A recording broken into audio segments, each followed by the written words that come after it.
all across the United States, Canada, and around the world.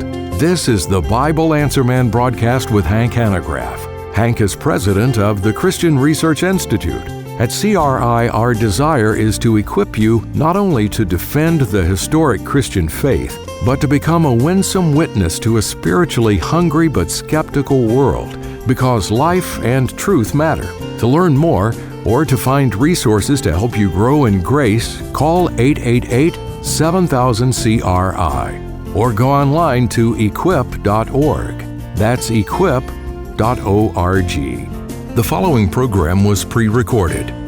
And now, here's Hank Hanegraaff. As Americans celebrate Independence Day, which commemorates the birth of our nation, we do well to remind ourselves of the fundamental purpose of the United States as set forth in the preamble to the Constitution: to form a more perfect union, to establish justice, to ensure domestic tranquility, provide for the common defense, promote the general welfare, and secure the blessings of liberty to ourselves and to our posterity. Today, it is well worth reflecting on the fact that as citizens of the United States of America, which is a true liberal democracy, we can as yet form political parties, we can vote, we can run for elected office, and petition the government for a redress of grievances. Today's special guest, philosopher Francis Beckwith, has well said that Christians in our nation are uniquely blessed with opportunities to shape their communities in ways that were absent in previous generations.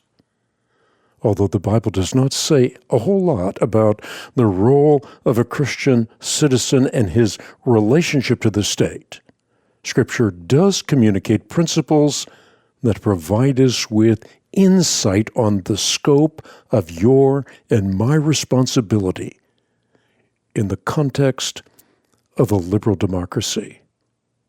Christians have to use their freedom wisely. They have to behave honorably before those who have as yet to believe in our Lord. And we must, as Christians, respect the rule of law. And not only that, but the authorities put in place to protect such law. And that for the sake of the common good.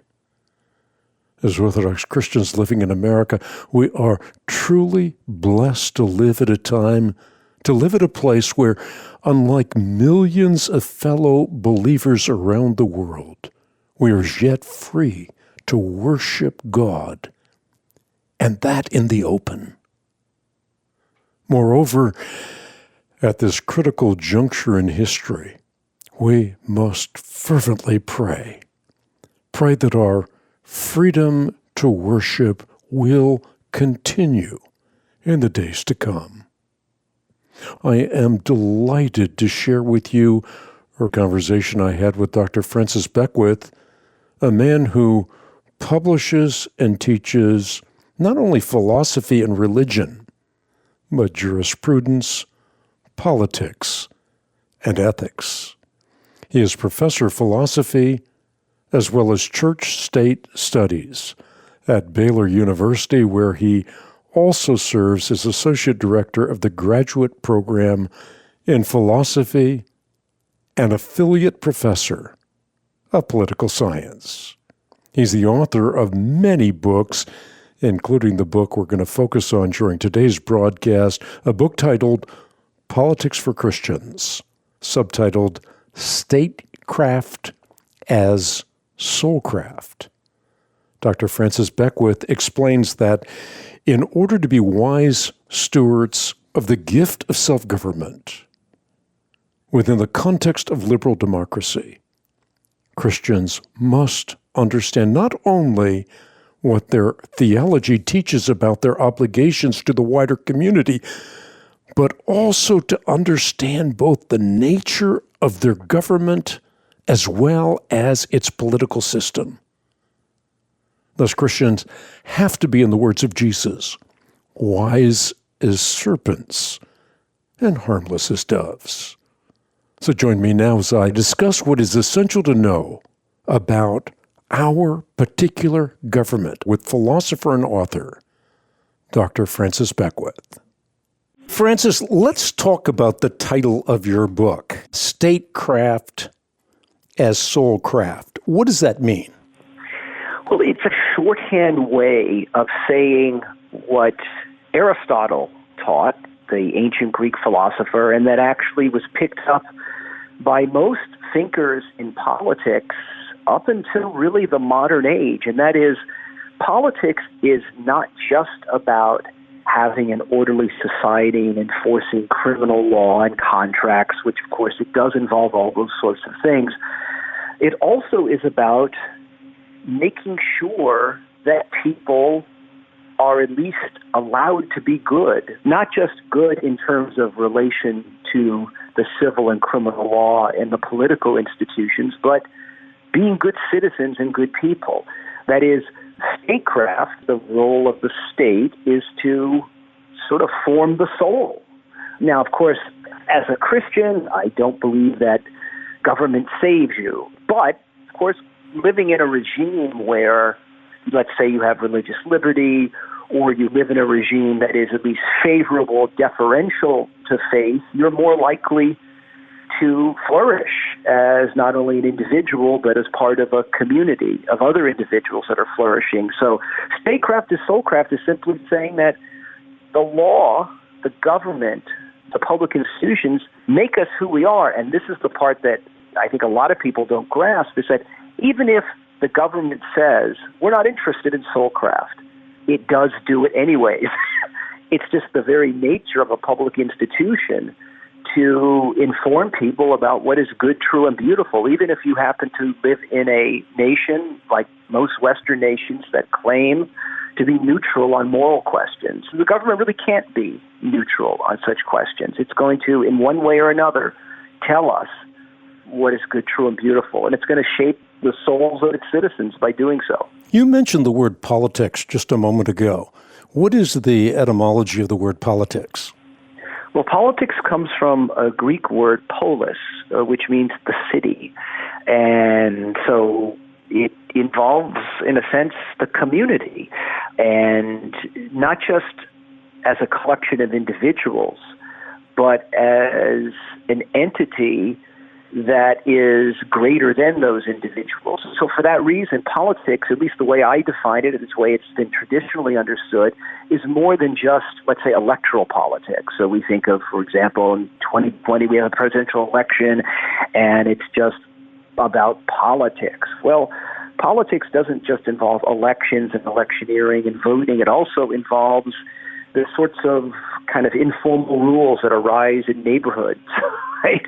Or our local ordinances. Any sort of association that involves some set of rules that transcend the individuals is, in a sense, political. In a sense, the family is a kind of political institution in that sense. And this is why Aristotle taught that the family is sort of the beginning of the city. It's for the building block of the city. It's not in itself a city. In fact, he says that it's not a perfect state, because in order to have a perfect state, you need more than just one family. You need a collection of families that have members who do all sorts of things that none of us can do on our own. This is why we have different professions and, jobs and, talents and so forth. And, of course, political institutions arise so that those activities can be protected and sustained in an orderly fashion. But, politics is, in terms of its etymology, just refers to kind of the simple word, the city. But the city, is not in the sort of modern way of city, but just any sort of collection of individuals that have a humanitarian life together. Politics is really connotative, isn't it? I mean, a lot of people will say, I'm not a politician, because of all of the baggage now that is attached to that word. But if you think about it denotatively, it gives you a completely different perspective. Yeah, it's like when people say that they don't like lobbyists. I joke with my students about this. Anytime somebody's running for office, you'll get something in, like a mailer or something advertised on social media and says, I'm not like the other politicians. I won't be controlled by lobbyists. And I will ask my students, how many of you have money in the bank? And of course, they'll raise their hand and go, oh, you have a lobbyist. Your bank has a lobbyist. I said, you're all students here at Baylor, right? Guess what? I hate to inform you, Baylor has a lobbyist. It's part of the nature of living in a free society in which we have representative government for people to actually be involved with politics. I mean, what's the alternative? The alternative is tyranny. One of the most helpful parts of your book, Politics for Christians, at least from a personal perspective, and other people have indicated this to me as well, is where you explain what a liberal democracy is. A lot of people, when they hear the word liberal, have all kinds of ideas of what that might mean. And the same thing is true with democracy. So explain both parts, the liberal part and the democracy part of a liberal democracy. Yeah, so let me just start with the second part, democracy, because typically when you hear the word democracy, you think of popular vote, right? Everything's run by majority vote. And so people tend to think, and rightfully, you'll often hear, I've listened to talk radio once in a while, people say, we don't live in a democracy. And what they mean to say is this: we don't live in a nation that votes on everything. We don't vote on every law, that is to say, as individuals, right? We vote people into office that represent us. But the word democracy, at least the way it's been traditionally understood, liberal democracy doesn't mean that everything is voted on. It simply refers to the kind of equality that human beings share. That is to say, I am just as much a citizen as the President of the United States. We don't live in a monarchy. I oftentimes tell my students when I went to law school 20 years ago, I called it the great democratizing experience. And what I meant by that was I went to law school, I had a PhD in philosophy, and I thought I was going to just ace everything, and I was humbled. And I realized that I was just one of 50 students in Tort's class. We were all equal. So that sense of democracy, this kind of like equality that we have, but it doesn't mean that we vote on everything, because that would reduce to mob rule. And this is why, at least in the United States and in the American founding, we have a constitution that limits the power of groups for the purpose of securing that equality. So imagine if we did vote on everything directly. You would have cases where if you had popular enthusiasms, you could have tyranny, right? Because you could have a tyranny of a majority, and that would technically be at least a kind of rough democracy. But that gets us to the first part of liberal democracy. The word liberal really means liberty. That is, that there are certain fundamental liberties that the government is obligated to protect. And we typically think of those liberties, at least in the United States, in our Bill of Rights. But even prior to the Bill of Rights being put into the Constitution, the understanding was that the Constitution was to limit the federal government so that communities throughout the United States in the differing states can pass laws to advance the common good of those communities. And so when I use the word liberal, I don't mean it in the sense of like liberal versus conservative, which is the kind of way in which we talk in our popular politics. I mean liberal in the sense that there are fundamental liberties. And so in a sense, everyone today, virtually everyone, I'm sure there are likely exceptions to this, but today, if a person calls themselves a liberal or a conservative, in a way, we're all kind of liberals, right? I mean, we all kind of believe that there are fundamental liberties. To be sure, there are deep disagreements on certain issues, but that's the way in which I explain liberal democracy. It's not simply, at least the democracy part, it's not simply this kind of 50% plus one is how we determine the law. And in the context of America, the founders understood that would be just a recipe for tyranny. You needed a variety of other institutions that were not the result of direct election. So we had sort of the federal government, the U.S. Senate, which at the time was not directly elected. They were chosen by state legislatures. And you had the direct representation in the House of Representatives. You also had the court system. Plus, you also had the different states. And so the founders kind of assumed that human beings, if given too much power, have a tendency to be tyrannical. And so they created a system in which they thought it would be more difficult for any one group or individual to take over. And so what some of us today, or some people will say, oh, we've got too much gridlock. The founders would say gridlock is good because gridlock means that people will be forced to have to negotiate disagreements in a way that would result in compromise and so forth. Of course, the question today is, have we truly sustained that kind of government? And that's, an argument that people are currently having, to be sure.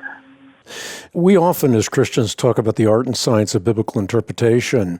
Is there an art and a science to interpreting the Constitution properly? And are there different perspectives? Some people are originalists. Other people think the Constitution is a living document. Talk about that a little bit. Yeah, there's different schools of thought on that. The view that I'm sure most of your listeners have heard about is called Originalism, which is a view that's associated with the late Justice Antonin Scalia and Justice Amy Coney Barrett. And it's the view that we should interpret the Constitution as it was originally understood. A lot of people misunderstand this. They think that it's the view of original intent. And in fact, Scalia himself did not like the term original intent because his thinking was it's not what the authors or founders intended, it's what the words meant. So to give an example, imagine when the 14th Amendment was passed, where it says that one's life, liberty, or property cannot be taken without due process of law. And then there's another part that says that the government has an obligation to enforce the law equally. It's sometimes called the Equal Protection Clause. Now, imagine that there were some people, I mean, clearly there were people who were involved with the 14th Amendment who thought that the Equal Protection Clause permitted racial segregation. And so their intent was that it not be extended or thought to make racial segregation illegal. Well, it took almost 100 years, but in 1954, the Supreme Court said that's precisely what it means. That is, people should be treated with equal protection under the law. And even though there were clearly people that wrote the 14th Amendment who were segregationists or would have been segregationists, it doesn't matter what the words mean, not what people intended them to mean, right? Or what they speculated how they'd be applied in the future. So think another example I use with my students in class. Imagine you're asked by your boss, let's say you're the partner in a law firm, and you're asked by the senior partner to chair a search committee for a new hiree. And the boss comes in and he said, I want you to hire the best person. Oh, and by the way, my son is applying. So when he says in his mind the best person, his intent is that you hire his son. Well, it turns out, let's say, you don't hire his son because it turns out he's not really the best person. So it's what the words meant at the time, not what was in the heads of the people who authored the 14th Amendment. And this is not to say that there aren't going to be disagreements among originalists. There are, to be sure. Now, some of the other views, there's a view that's associated with some more liberal justices, which is the view that it's sometimes called the living constitution view, the term coined by the late Justice Brennan.